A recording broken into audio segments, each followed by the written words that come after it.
स्वास्थ्य मंत्री जुड़ रहे हैं कमल गुप्ता जी, आपका बहुत बहुत स्वागत है सूर्य समाचार पर।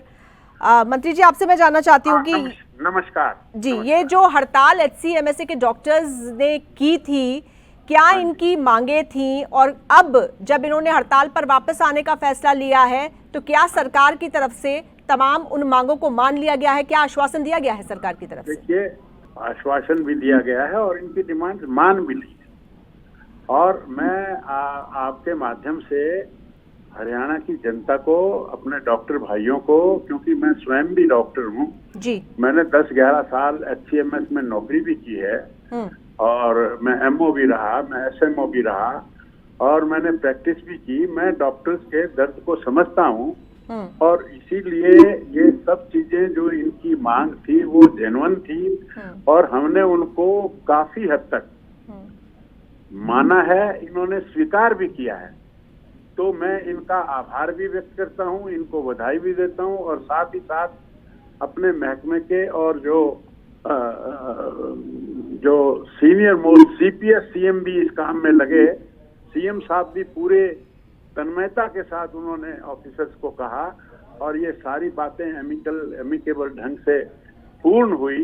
तो मैं इनका आभार व्यक्त करते हुए इनको बधाई देता हूं, इनका अभिनंदन करता हूं। बिल्कुल मंत्री जी, आपने ये कहा कि आपने काफी हद तक इनकी मांगों को माना है, यानी कि सारी मांगे नहीं मानी गई हैं, पूरी मांगे नहीं मानी गई हैं?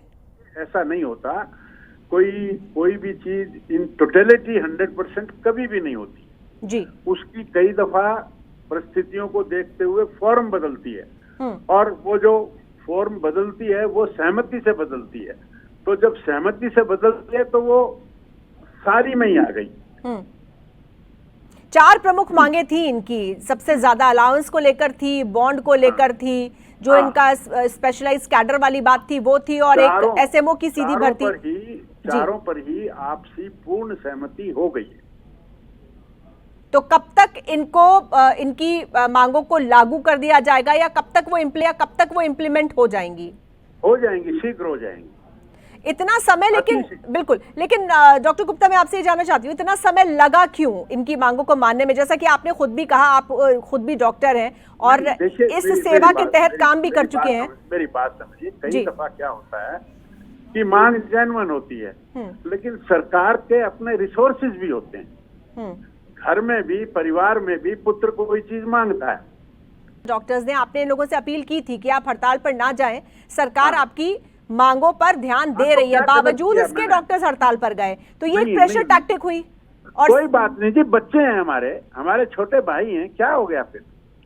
तो सरकार झुक गई प्रेशर टैक्टिक के आगे? हाँ, कोई बात नहीं। People is of the government, by the government is of the people, by the people and for the people. नहीं, ये तो बहुत अच्छी बात है, लेकिन गवर्नमेंट का झुकने में भी स्वाभिमान है अपने बच्चों के आगे। बिल्कुल ठीक है, लेकिन मंत्री जी, मेरा सवाल ये है कि झुकने की नौबत तक क्यों पहुंचना पड़ा? 2 दिन जो प्रदेश की जनता को सफर करना पड़ा। अरे भैया, परिवार की बात है, परिवार में झुकने में भी मैंने आपको कहा कि स्वाभिमान की बात होती है। कोई इसमें प्रेस्टीज सरकार कभी भी ना बनानी चाहिए, ना आगे बनाएगी। कुछ और भी अभी हड़ताल का माहौल चल रहा है मंत्री जी, अभी NHM की हड़ताल चल रही है, नर्सिंग की चल रही है, उसको भी समझा लेंगे, सुलझ लेंगे। तो उन लोगों की मांगों को भी सरकार मानेगी? हाँ, जो भी जेन्युइन होंगी वो मान लेंगे, सहमति बनाएंगे ना। क्योंकि कौन सी चीज ऐसी है जो असंभव होती है? नहीं, आप बिल्कुल ठीक कह रहे हैं। और बात यह है कि क्योंकि सरकारी स्वास्थ्य सेवाओं पर एक बड़ा तबका निर्भर रहता है और ऐसे में अगर हड़ताल होती है तो वो किसी के लिए भी अच्छा नहीं है। खासकर मरीजों को बहुत ज्यादा परेशान होना पड़ता है। पिछले 2 दिन से स्वास्थ्य सेवाओं पर काफी ज्यादा प्रभाव पड़ा पूरे प्रदेश में। देखिए, ये डेमोक्रेसी है, डेमोक्रेसी में हर आदमी को अपनी बात रखने का अधिकार है और उसमें कई दफा भिन्नता आती है। सरकार में जो एम्प्लॉयर होता है, उनके जो एम्प्लॉइज होते हैं, वो एक परिवार का रिश्ता होता है। थोड़ा बहुत कहा सुनी भी होती है, थोड़ी बहुत डिमांड भी मांगी जाती है, कई दफा मानी जाती है, कई दफा नहीं मानी जाती। ये एक जीवन का हिस्सा है। नहीं, बिल्कुल ठीक है। तो सरकार ने तो काफी दरियादिली दिखाई, लेकिन मेरा कहने का मतलब ये था कि अगर इस तरह की प्रेशर टैक्टिक्स होती हैं तो फिर आगे के लिए ये एक अच्छी परंपरा नहीं बनती है। फिर सभी को ये लगता है कि हड़ताल करो और अपनी मांगे मनवा कर ले जाओ। आपका कहना है कि हमें बातचीत नहीं करनी चाहिए थी, हमें नहीं, बिल्कुल करना करनी चाहिए थी। नहीं नहीं नहीं नहीं, ऐसी बात नहीं है, बातचीत करनी चाहिए थी। हमारा कहना यह है कि हड़ताल की नौबत नहीं आनी चाहिए थी। हाँ, नहीं आनी चाहिए, मैं आपकी बात से सहमत हूँ जी। तो एनएचएम और बाकी लोग जो नर्सिंग स्टाफ जो हड़ताल पर है उनके लिए हमारे सभी सीनियर जो ऑफिसर्स हैं जी, वो सब लगे हुए हैं और ये सब हमारा परिवार है और हम इनका ध्यान रखेंगे।